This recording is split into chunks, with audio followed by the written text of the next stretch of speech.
Mga kababayan, today is March 25, 2024 at right now, nandito tayo ngayon sa Station 1 kung saan we are going to look for a possible potential na turista na pwedeng magpa-interview sa atin for the sake of the content. Let's go! Pangalan at taga saan? MJ from Bicol, Sorsogon. Hassan from Bicol din. First time niyo ba sa Boracay? First time. Since first time ninyo sa Boracay Island, kamusta naman yung impression ninyo dito sa isla? Well, ang ganda kasi ang more on napaka-approachable din ng mga tao, especially mga local and foreigner din. Bongga. Disregard na lang yung mga lumot, maganda pa rin yung Boracay. Sa lahat ng tourist spots dito sa Pilipinas, so for sure may mga beaches din doon. Ano sa tingin niyo yung similarities ng Sorsogon sa Boracay Island? Sa Subic Matnog, white sand din. Tsaka malinis din talaga yung dagat. Crystal clear din yung dagat. So almost the same. Though yung sand dito very fine. Not like sa Subic. Kung i-rate niyo yung Boracay Island on a scale of 1 to 10 since first timer kayo, ano yung rate niyo if ever? So far sa dami ng napuntahan naming beach, siguro ito ang pinakamaganda. So for now 10 talaga. Same. 10. Yeah, same. How much ba yung estimated budget ng kagaya ninyong turista na bumibisita sa Boracay Island? Kung sa amin, kasi from Manila pa kami, estimate siguro sa aming dalawa lang is mga nasa 20 for 1 week yan. Dalawa na kayo 20,000. I mean more than 20. Kasama na doon yung hotels, lahat? Hindi. Kung kasama yung hotels and all. Kasi binubook naman to mga 1 year. Hindi naman before, 1 year. Diba? Siguro mga a few months before. Kaya medyo mga nakamura promo. kami sa plane ticket, sa hotel. Pero nagastusan kami sa food. Kasi di kami nagtipid sa food. Tapos sa nightlife din. Kamusta naman yung mga food dito? Ano yung paborito niyong pagkain? Yung pinaka-recommended ko siguro, yung surf and turf. Mas mura. Yung mura, tapos sulit kasi malalaki yung serving. Siguro yung favorite ko dun yung cheesy oyster. Yeah. By the way, what's your name and where you're from? David from Italy. And how was your impression so far on the island? It's fun. You can relax, but you can also do a little bit of water activities, going around and meeting people. First time on the island? First time, yeah, right a couple of days ago. What is it like visiting Boracay or Philippines for the first time?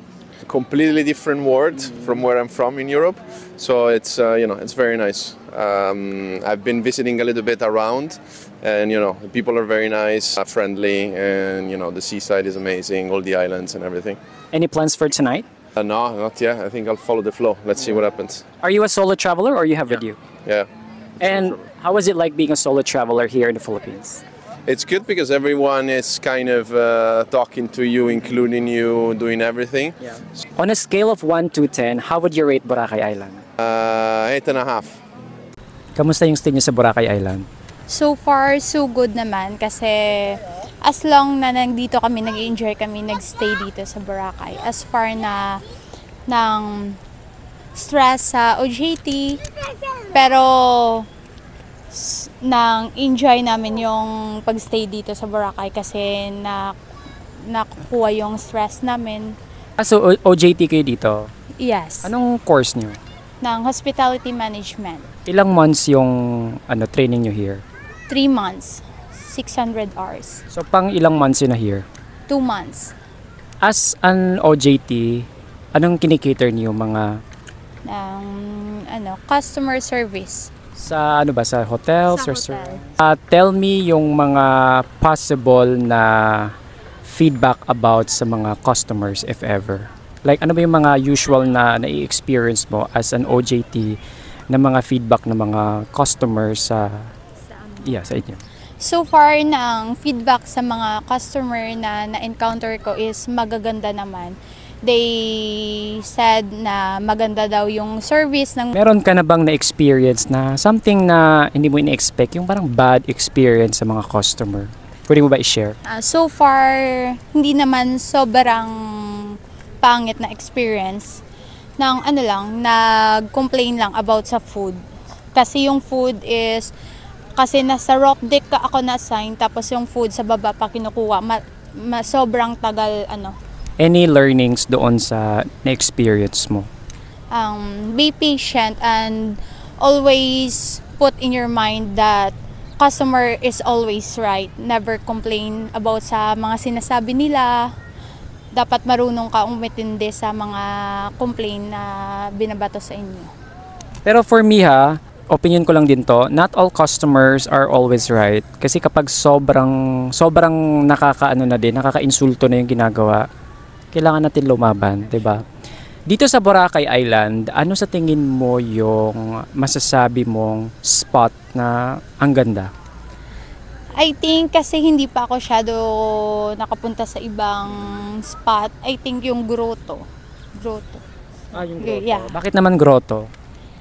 So far, yan pa lang napuntahan ko. So, I said yung grotto pa lang yung pinakamagandang spot. How would you rate Boracay? 8. Bakit 8? Kasi yung so hindi pa masyadong malinis, marami pang 8. I'm Nas and I'm from Jersey, New Jersey. Is this your first time on the island? Yes, this is my first time. And how was your impression so far? Oh, ever since I got here, it's really beautiful. The weather's nice. The beaches are beautiful, so it's nice and calm. Great place for families for vacation. Have you been to any tourist destinations in the Philippines? No, not yet. I got here yesterday, and we just came here today. Any plans tonight? Tonight? No, just hanging around, swimming, maybe get a couple drinks later. Since it's your first time on the island, what is it like visiting Boracay Island for the first time? I think it's pretty similar to some of the other islands I've been to. People are nicer here. I can see that you have a very nice body. How do you get that body? Run. Run? Yeah, just run. Are you a athlete or something?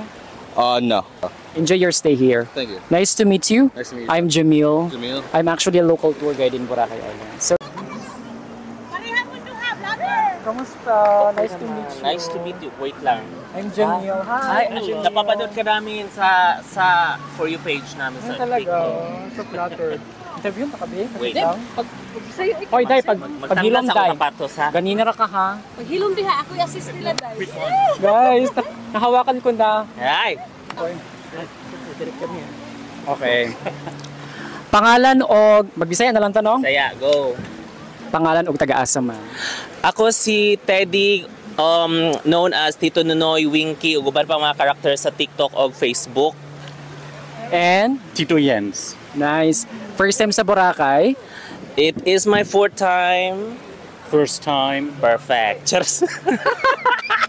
Ganahan kay ko. Since 4th time na nimo sa Boracay, unsa may imong ikasulti sa Boracay? Kani nga ako pag-visit nagbago ang Boracay actually. Mura siya nalimpyo sa diri nga side. And it is still really beautiful. So katon nag-visit ka, wala pa ka ng pandemic? Pakita siya mga restaurant diri sa kilid-kilid. Isa na siya nga kuan year? Mga 2011. Okay, so dugay na di ay. Unsa may difference sa 2011 karon nga mas na-appreciate nimo ba? Mas dili na kay siya gubot. Dati murag ka nang naadiri mga vendor everywhere, karon pwede nang mag-relax-relax sa mga turista saman sa kung banya. So, since it's your first time on the island of Boracay, what is it like visiting Boracay Island for the first time? Much better than the North or the East Sea in Germany. Yeah? Definitely, yeah. Unsa daw? Mabot ko kasabot. Last question. Okay. Kung i-rate nimo ang Boracay Island on a scale of 1 to 10, unsa imong rate? 9. How about you? 9.5. Yun lang, thank you. Thank you, lovely to meet you. Thank you, yes. Nice to meet you. Tara na, let's go home. Sorry, I'm married. Bye!